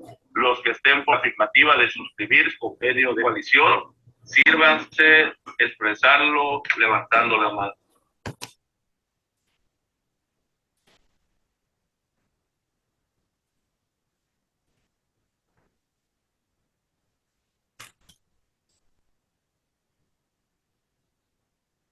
Sí, aprobado por mayoría, consejeros, por lo que se realizarán los trámites correspondientes. Sí, sí se con el mira. orden del día. El siguiente punto es la solicitud de autorización al Comité Ejecutivo Nacional para la En publicación cuanto a, de la convocatoria para la selección y postulación de las candidaturas a los miembros de los ayuntamientos en de cuanto a paradigmas de la Chicoquipelo, investigación educativa, Capitán Luis Capital este, y Panteló, el estado de nos Chiapas, dice que al para que proceso podamos tener electoral una local. comprensión mejor de los fenómenos de la realidad, Por lo que debemos de someto tener este bien clarito qué es el conocimiento, qué es epistemología, qué es paradigma, ¿no? Y pues de alguna manera ya le hemos definido esos tres conceptos a lo largo del curso. Conocimiento, epistemología, paradigma. Conocimiento no es más que el cúmulo de saberes que una persona adquiriendo a lo largo durante toda su vida.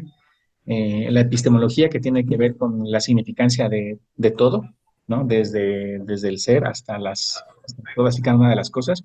Y el paradigma que tiene que ver precisamente con las diferentes concepciones o ideas que hay sobre la realidad. Teniendo bien en claro esto, ahora podemos conocer un poco más acerca de los paradigmas educativos que bien nos mencionaba, que son tres: el positivista, el interpretativo y el crítico. El positivista, que es el, como mencionaba, que tiene presente las teorías como verdades absolutas. El interpretativo, que es la construcción de la realidad a través de las subjetividades, y el crítico, que tiene la intención y su objetivo principal es la emancipación para la transformación social. ¿Cómo se va a lograr esa emancipación o esa libertad? Precisamente a través de ejercer una docencia crítica para que los alumnos, a través de que nosotros le pongamos sobre la mesa todo el panorama y a través de nuestra práctica misma, podamos darle los elementos para que sea una persona crítica, analítica, no solamente de su entorno, sino de toda su realidad. Y en un momento dado se pueda llegar a cuestionar la existencia de todo lo que hay a su alrededor. Bueno, aquí hay unas citas que me gustaría ir retomando con relación a esto. Hay una de ellas que dice lo siguiente: afirma que el conocimiento es una manera de acercarse a la revelarla y mejorarla, procurando una mirada al saber ligada a la vida del hombre y a sus relaciones con el entorno. Esta primera definición se consolida como un planteamiento complementario a lo propuesto por Jürgen Habermas, quien menciona que el conocimiento que producen los individuos o grupos está inmerso en la cotidianidad y se deriva de sus necesidades naturales configuradas en escenarios históricos y sociales, perspectiva que brinda las bases para asumir el saber como resultado de la evolución de múltiples factores que se complejizan en la interacción y multicasualidad. Entonces, con base a esta definición que da Jürgen Habermas, que es uno de los exponentes de la Escuela Crítica de Frankfurt, en Alemania, nos define precisamente esto, ¿no? ¿Qué es el conocimiento? El conocimiento es algo que se construye dentro de un contexto y vamos a encontrarnos que es muy diferente. Van a ser muy diferentes los conocimientos de un lugar a otro. Y eso no le va a restar importancia ni a uno ni a otro, ¿no? Y dice ahí algo muy importante: está inmerso dentro de la cotidianidad y se deriva de sus necesidades naturales configuradas en escenarios históricos y sociales. Es decir, esos conocimientos que se van construyendo con el paso del tiempo van a ser funcionales para el grupo de personas que está dentro del contexto, ¿no? Y por qué no también en un momento dado van a ser como objeto de estudio para los otros grupos de personas que no están dentro de ese contexto. Dice, de esta manera se asume como un proceso que, como lo afirman Martínez y Ríos, recae en cada individuo, en la medida en que cada uno concientiza respecto de sus realidades y a través de ello genera un conjunto de representaciones apoyado en lo que para él es la veracidad. ¿Sí? La verdad se convierte en un cúmulo de aproximaciones a la realidad que los sujetos emprenden y cuyo acto depende de diversos factores biológicos, culturales y sociales, entre otros, que interactúan para configurar el mundo de la vida. En ese sentido, ya nos encontramos con, con algo, ¿verdad?, bastante complejo, porque ya empezamos a analizar desde diferentes perspectivas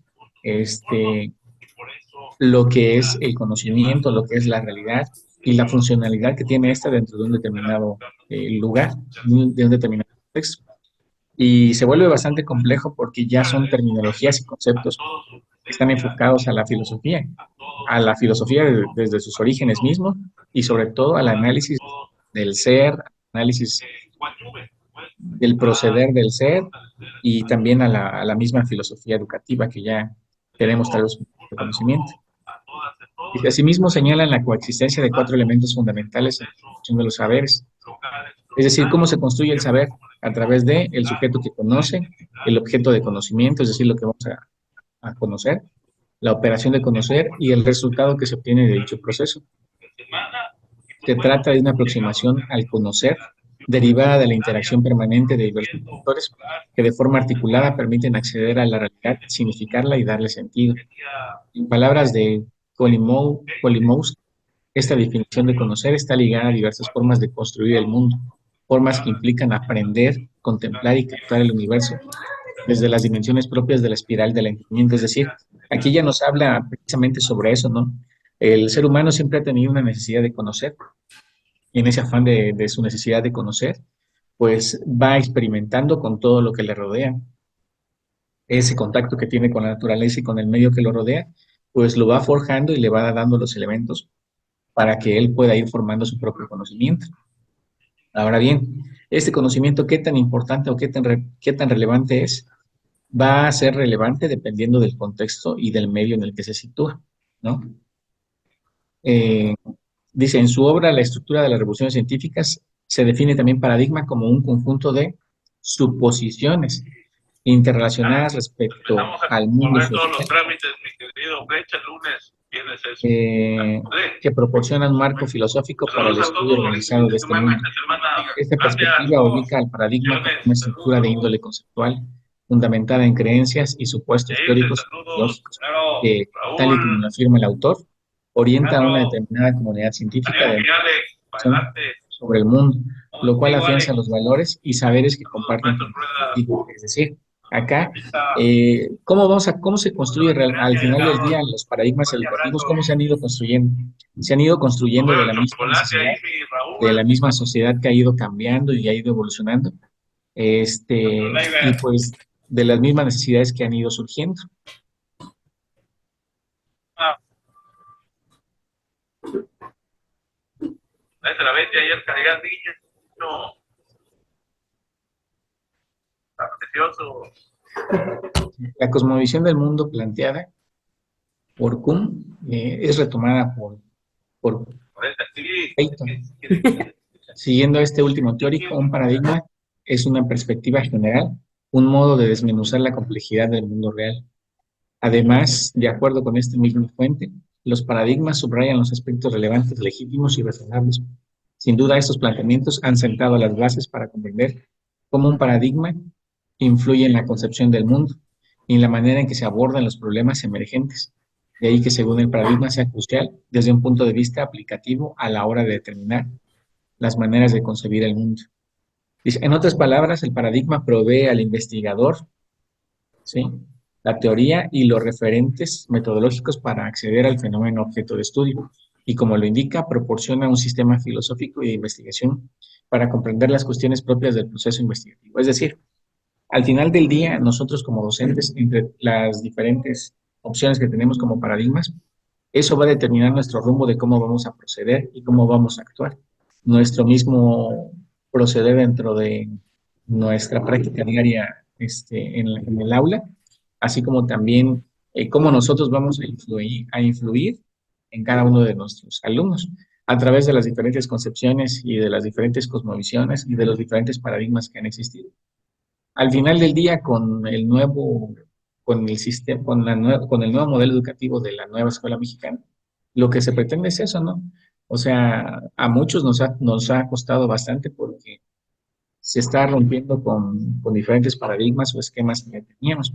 Nos ha conducido a tener esa necesidad otra vez de volver a aprender, de volver a acercarnos a los libros, de volver a desenvolver tal vez las planeaciones y decir, bueno, tengo la necesidad de volver a planear, porque en un momento dado muchos caímos en el confort de decir, ah, bueno, es que el libro que tengo acá, pues ya viene todo estructurado de una manera en que voy a abordar los temas tal cual como vienen. Y los materiales que ahora nos presentan, pues no son así. Los materiales que ahora vienen, al menos los que nos han presentado ante la secundaria, o son bastante precarios en cuanto a los contenidos y no vienen estructurados de la manera en como anteriormente eran abordados. Entonces, lo querramos ver o no, se está rompiendo con un paradigma que ya veníamos arrastrando de tiempo atrás. Entonces, al final del día, este nuevo paradigma está fundamentado bueno, a mi parecer, en lo crítico, que conlleva, ¿no?, la emancipación para la transformación social, como tal cual como reza en su definición. Eh, Se pretende eso, ¿no? De que como docentes seamos ese instrumento que ayude a liberar a los alumnos, ¿no? Que sea ese elemento que le ayude a cuestionarse acerca de su realidad misma. Que ya no solamente aceptemos las cosas tal cual como están, que si el maestro dice que es blanco, ¿no?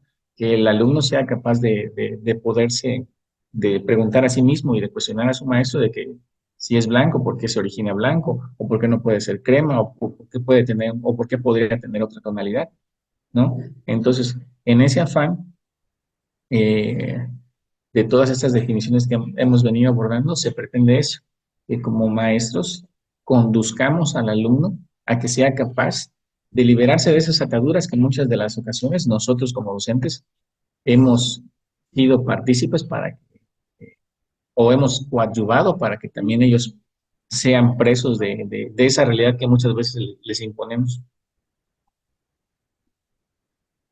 Dice, adicional a estas características, se hace necesario reafirmar que desde este paradigma se parte de un sistema hipotético deductivo que reafirma la relevancia de hacer del conocimiento un proceso sistemático, medible y dentro del marco del control empírico. Bueno, dentro de esto es en cuanto al paradigma crítico. Dice, elementos que para la investigación en educación implican la separación de las nociones subjetivas de quienes se hacen partícipes en el ejercicio investigativo para proveer principios y leyes que derivadas de diseños metodológicos apoyados en las ciencias exactas hagan plausible la comprensión de la realidad expresada en generalizaciones. Desde este paradigma, pues, se desarrolla una perspectiva del conocimiento que subordina lo situacional a lo generalizable y se establece un método hipotético deductivo en el cual se hace una sujeción del objeto estudiado al diseño metodológico. Y en este mismo este, paradigma, el crítico, se tiene como representantes principales a varios filósofos bastante complejos de analizar las lecturas, la verdad, como uno de ellos es Martin Heidegger, Jean-Paul Sartre, Edmundo Husserl, son más reconocidos, sus más reconocidos representantes. Y dicen que la educación y las ciencias sociales y humanas se han servido de sus aportaciones para comprender cómo las experiencias contribuyen a configurar el mundo ideológico y pueden llegar a ser clave para acceder a los saberes y a los distintos tipos de conocimiento. Entre las corrientes filosóficas mencionadas, resalta las principales características del paradigma interpretativo en el ámbito de la investigación específica, la relevancia que para este tiene profundizar en las tareas investigativas, rescata las posibilidades de generar diseños metodológicos surgidos de escenarios contextuales que atienden a la participación de quienes hacen parte del proceso, reafirma el diálogo, la discusión productiva para generar conocimiento y comprender las diversas situaciones problemáticas. Cuando yo empecé a investigar sobre estos temas, la verdad, me llamó mucho la atención el hecho de que la verdad no son lecturas que se puedan abordar así de manera sencilla, porque como bien lo mencionaba, se aborda ya los paradigmas desde el ámbito ontológico, empírico y del metodológico. Entonces, en el ontológico, qué es lo que abordan estos filósofos, que tiene que ver ya con el análisis, ¿no?, del ser y del ser en su conjunto. Yo recuerdo que abordé algunos temas de estos autores en la prepa y que sí eran bastante complejos de analizar porque los analizabas acerca del noumeno y de cosas bien complejas, pues, que ya te cuestionan y que de alguna manera te conducen al objetivo principal de este paradigma, que es el cuestionarte a ti mismo, tu existencia misma, ¿no? Como tal cual como ha sucedido con el ser humano en su evolución. Si no hubiera surgido en el ser humano la necesidad de preguntarse de todo cuanto le rodea, pues yo creo que no estaríamos en el punto en el que estamos en este momento, y mucho menos como docentes que no tengamos esa capacidad de estarnos cuestionando a diario, perdón, cuál es nuestro proceder, pues se torna mucho más complejo. Entonces, en ese sentido, la verdad, creo que estos paradigmas a nosotros los docentes nos sirven muchísimo como herramienta para poder seguir estando activos de manera presente en todos y cada uno de los aspectos de la vida de nuestros alumnos, porque querrámoslo ver o no, eh, influimos en ellos en todos y cada uno de los sentidos. De ahí la importancia de que nos tomemos con tanta seriedad nuestro papel como docentes, porque somos ejemplo y si en algún momento fallamos como ejemplo, pues también trasladamos esos malos ejemplos a ellos. Entonces dice, acá hay algo también que me llamó mucho la atención, dice, el paradigma crítico sienta su base en la teoría crítica del conocimiento que posiciona la reflexión y la emancipación social como respuesta a las hegemonías y las formas de dominio, y hace la conciencia el medio para lograr las reivindicaciones frente a la justicia social y el alcance del bien común. Este paradigma que se inspira en los aportes de teóricos como Herbert Marcuse, Giroux, Habermas y Freire, plantea una mirada de la ciencia desde un punto de vista crítico y alude a la importancia de generar acciones que contribuyan a la transformación y emancipación del sujeto con miras a romper las ataduras que le impiden reflexionar sobre su mundo y actuar de manera consciente en él. Bueno, yo creo que en resumidas cuentas, en este párrafo se lleva de manera concreta lo que pretende la nueva escuela mexicana, ¿no? Al tener lecturas como estas, por ejemplo, de este corte, como son de la Escuela Crítica de Frankfurt, del Círculo de Viena, de la misma teoría de la liberación social con Paulo Freire en todo lo que es Latinoamérica, y que surge pues en Brasil. Entonces, de alguna manera podemos resumir o concluir que la nueva escuela mexicana, la verdad, tiene ¿cómo se puede decir? Tiene una visión bastante ambiciosa en cuanto a como proyecto. La verdad que sí, o sea, el objetivo que se persigue es bastante ambicioso, que es el hecho de que como personas, como docentes, sobre todo como docentes, nos están dando a nosotros los elementos para que podamos formar a alumnos críticos, alumnos conscientes, pero que ya no solo quede en el discurso, ¿no? Sino que realmente lo llevemos a la práctica. ¿Y cómo lo vamos a llevar a la práctica? Pues precisamente analizando todo el entorno en el que nos encontramos, interrelacionando las diferentes materias, eh, ¿cómo se llama eso? Se me fue. El currículum, ay, no sé, se me fue. Transversal. Esa, la transversalidad, la transversalidad de las asignaturas, de las materias, pues de que de algún modo se ha venido aplicando, ¿no? En ocasiones anteriores, pero que lo volvemos a retomar para que de esa manera el alumno, pues, pueda ser bastante crítico, no solamente dentro del aula, sino lo más importante es fuera de ella.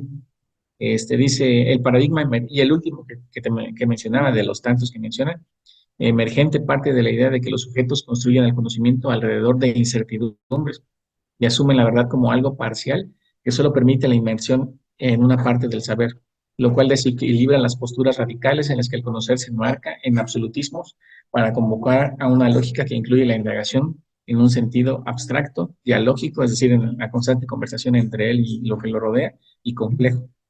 Dice, el paradigma holístico, bueno, holístico que se refiere, ¿no? A la totalidad, a lo general, de la complejidad, establece el conocimiento del mundo como una red inseparable de relaciones, ya que concibe el mundo como un todo integrado, más que como una discontinua colección de partes, lo que en términos generales afecta al concepto tradicional de objetividad científica. Dice, en este sentido, indica que en el paradigma científico cartesiano las descripciones son consideradas objetivas, es decir, independientes del observador humano y del proceso de conocimiento. El nuevo paradigma, afirma este autor, trae consigo que la epistemología debe ser incluida explícitamente en la descripción de fenómenos naturales. Bueno, a mí me tocó la dimensión epistémica, ¿no? En ese sentido, creo que como docentes, abordando cada uno de los paradigmas que mencionamos, que es el positivista, el interpretativo y el crítico, y dándole esta definición, ¿no? Que en cuanto a, a lo epistémico, debemos de entender que cada uno tiene su relevancia y su importancia dentro del contexto educativo, y la manera en que nosotros lo vamos a ir aterrizando y vamos a ir viendo cómo impacta en cada uno de sus alumnos, es en el hecho en cómo nosotros tenemos que digerir esta información, que es bastante compleja, para poder hacerlo práctico. ¿Y cómo se va a volver práctico? Se va a volver práctico al momento mismo en que nosotros como docentes veamos que nuestros alumnos en el aula sean capaces de cuestionarnos. Yo, por ejemplo, me he dado cuenta de que en más de una ocasión muchos alumnos ya me ha tocado atender primer grado, este, ya no son los mismos alumnos de hace años atrás que te escuchaban lo que decías y no te cuestionaban nada en absoluto, ¿no? No, o sea, ya vienen bastante revolucionados y muchas veces igual nada más hablan por hablar, pero en esa misma práctica, en ese mismo diálogo que se sostiene en el aula, podemos notar cómo las cosas han cambiado bastante y han cambiado bastante precisamente a través de las prácticas que hemos ido implementando a lo largo de todos estos años. Y lo menciono porque hay alumnos que ya no solamente observan los procedimientos, sino que, oiga, profe, creo que ahí está mal, o cometió este error, y te lo dicen, no como anteriormente, como nosotros que, por ejemplo, nos formamos hace años, que si decías algo, temías hacer una aclaración o señalar un error. ¿Por qué? Porque el momento mismo históricamente no daba para eso, ¿no? No existían todas esas teorías que conocemos en la actualidad, o si existían, todavía no permeaban todo el ambiente educativo y muchos docentes, pues, si bien estaban informados, lo llevaban a la práctica y otros tantos no. Pero en ese mismo afán que nosotros hemos ido cambiando y evolucionando, ya se le ha dado a la estafeta al alumno de que éste pueda no solo cuestionar su mismo proceder, sino también el del docente, claro, dentro de un marco de respeto y demás, pero sí, al menos a mí sí me da gusto de que son pequeñas, pequeñas señales de que las cosas han ido cambiando un poco y tiene que irse cambiando aún más todavía para que de ese modo, pues, si realmente queremos perseguir ese objetivo tan ambicioso que es de formar alumnos conscientes, críticos, analíticos, que sean capaces no solamente de analizar su realidad social, sino también de transformarla, como lo que dicen, ¿no? O sea, sí está bien, analizo, estamos mal como país, hay mucha corrupción y demás. O sea, ya lo analicé, pero si no soy capaz de transformar esa realidad, o sea, ¿para qué entonces volvemos a caer en el mismo círculo vicioso de decir, sé que las cosas están mal, pero ¿qué puedo hacer, no? Como alumno y aparte como docente para poder transformar esa realidad. Entonces, en cuanto a la visión epistemológica, al menos yo sí considero que como docentes debemos abordarlo desde ese sentido, de que seamos capaces de inculcar con el ejemplo y a su vez de inculcar en todas y cada una de nuestras prácticas con nuestros alumnos, eh, pues los elementos necesarios para que ellos puedan tener más elementos para poder ser críticos, analíticos y demás. Entonces, creo que cada uno de los paradigmas que hemos analizado son sumamente importantes que nosotros primeramente los sepamos digerir y pues los llevemos a la práctica para que de esa manera seamos capaces de transformar. En razón de eso, pues, está la famosa teoría de la liberación que surge, no, que da origen a lo que es el modelo educativo que propone Paulo Freire aquí en América Latina, que como bien mencionaban algunos compañeros que cuando abordamos el set anterior, que si realmente lo lleváramos como es, creo que muchos de nosotros no estaríamos ya en las aulas, sino que realmente estaríamos en las calles, con nuestros alumnos, inclusive con los padres de familia, para denunciar tantas y tantas cosas que se hacen mal en nuestro país, porque llevar a la práctica esto significa eso, pues, como bien reza eso, ¿no? Emanciparte para transformar tu realidad, ¿no? Entonces dice, hay una, hay una frase de, no recuerdo quién, creo que quien la decía, que decía, en la escuela dice que no se forman este, pastores para rebaños, sino rebaños para pastores. Y en ese sentido, creo que durante muchísimo tiempo la educación se ha tratado de eso nada más, ¿no? De que la escuela ha sido una extensión más del modelo económico que tenemos en un determinado momento histórico y cómo los maestros llegamos a ser ese elemento que llega a, a reproducir eh, el esquema establecido, ¿no? Llega a reproducir como bien se conoce en la terminología de la terminología de la sociología, el status quo establecido, ¿no? O sea, sí, está bien, todo está bien, y nada más producimos mano de obra barata. Y no, o sea, al final del día, con este nuevo modelo educativo, con este nuevo paradigma que estamos tratando de seguir, lo que queremos es cambiar las cosas y de algún modo proveer al alumno de las herramientas y los elementos necesarios para que en esta estratificación social, pues el alumno pueda ir escalando peldaño a peldaño, y pues en un momento dado, si estaba hasta abajo dentro de la estratificación social, pues ¿por qué no llega a estar en una escala media o por qué no tirarle a una escala mucho más alta, ¿no? Entonces creo que como docentes es a lo que aspiramos.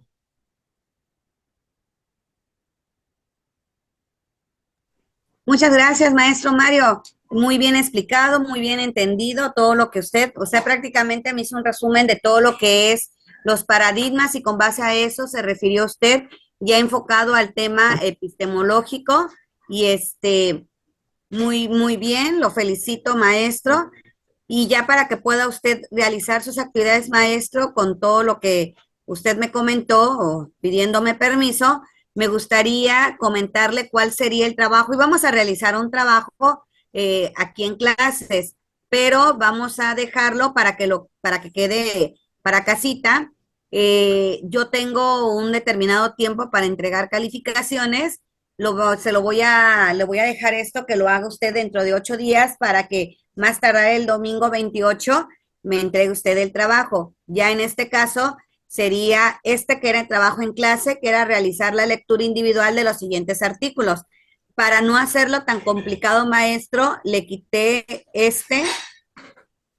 porque ya va a ser para casa y como les va a quedar otro trabajo, entonces le queda, ya no sé si vio el chat, le mandé los 2 artículos, que es el paradigma de la investigación, que son las leyes subyacentes y las implicaciones de los paradigmas en investigación práctica. Entonces, estos dos que le envié, me va usted a realizar con estas plataformas, LucyChart, LucyPark o Genially, me va usted a realizar esos mapas, un mapa mental, un mapa de telaraña o un diagrama. Y y el trabajo final, maestro, que va a ser realizar un ensayo sobre los paradigmas de la investigación educativa, realizando el contraste con nuestro quehacer docente, que precisamente todo lo que usted no me platicó el día de hoy, siempre fue usted muy enfocado con el ejemplo a su trabajo, por ejemplo, en mi grupo, por ejemplo, los niños. Entonces, todo esto, lo que usted me platica, lo va usted a plasmar en mínimo 5 hojas, que va a tener la introducción, conclusión y referencias bibliográficas. Entonces, esto sería para el día, más tardar para el día 28 de julio, para que me lo entregue. Esos serían los 2 trabajos. ¿Cómo puede usted más o menos realizar su ensayo? Pues aquí le mando ciertas, ahora sí que panorama de lo que puede usted contrastar en su trabajo. Aquí también cómo influye la comunidad en el desarrollo del educando, qué es la ontología en la educación, qué es la epistemología en la educación, qué es la metodología, pero refiriéndolo cómo nosotros lo llevamos a cabo, qué técnicas utilizamos al estar dentro de nuestro salón de clases, nuestro desarrollo profesional y sobre todo, maestro, todo esto que va usted a realizar, le va a servir mucho porque yo sé que ustedes ya empezaron con el tema de la tesis doctoral. No sé si usted ya tiene la idea de lo que va usted a plasmar en su tesis, pero todo esto, todas las materias que guste tener durante el doctorado le va a servir para sistematizar su quehacer docente y poderlo plasmar en la tesis. Recordemos que el doctorado ya no se trata nada más de venir a escuchar digamos, al maestro, sino que nosotros ya solo somos una guía porque el doctorado es un tema de investigación. Entonces, prácticamente ya no estamos como para venir a escuchar lo que la maestra me dice, lo que la doctora me dice, sino cómo voy a contrastar yo como doctorante este proceso que me están enseñando para que yo sistematice mi quehacer docente a través de una investigación. Entonces, esto le puede servir, maestro, para ir ya usted analizando si es que ya tiene usted qué es lo que va usted a hablar en su tesis. Entonces, se lo voy a mandar ahorita, antes que me olvide, porque si me olvido, digo, los voy a mandar y ya no lo mando, pero ahorita precisamente lo mando al grupo esto, para que también usted ya tenga la diapositiva 35 y 36 y pueda usted realizar su trabajo más tardar para el día domingo 28. Entonces, siendo pues 7 minutos para las 12, maestro, para que pueda usted realizar sus actividades. Voy a quitar esto y le voy a enseñar, mire, por ejemplo, acá, ahorita le voy a mostrar Mire, estos son, bueno, no trae, no, va a tardar creo para cargar, pero aquí dice tablero Lucipark. Ahí precisamente, maestro, hasta le va mandando, para poder realizar sus diagramas. Este es otro que ojalá, bueno, como ya es internet, va a costar un poquito que lo agarre, pero estos son plataformas exclusivas para hacer para hacer diagramas o hacer mapas, mire, por ejemplo, acá hay tablero en blanco, diagrama en blanco, este es otro, y aquí viene, por ejemplo, aquí mire, vienen plantillas, para que pueda usted realizar, hasta por ejemplo, para poder compartir. Entonces, yo le sugiero estas plataformas para que así también lo tenga usted como una base. No sé si ya lo conocía usted, pero si no lo conocía usted, le va a servir mucho para cuando tenga usted la asignatura de las tips y todo, y sobre todo también cuando tengamos, no ha llevado usted, ¿verdad?, la clase de didáctica e innovación curriculares, ¿verdad?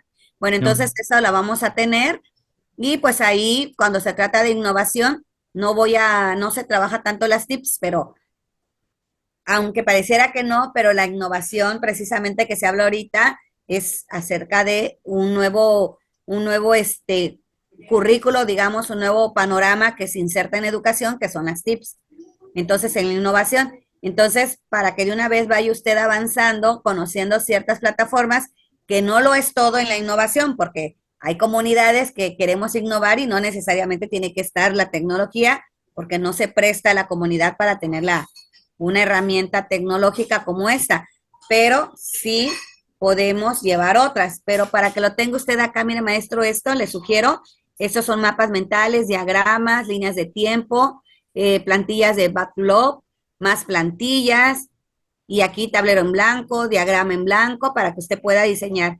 Y acá, también viene lo que, mire, este es otro tablero que le enseño, y aparte, si busca usted, también coloca usted, para realizar mapa de telaraña, también le van a salir, plataformas para realizarlo.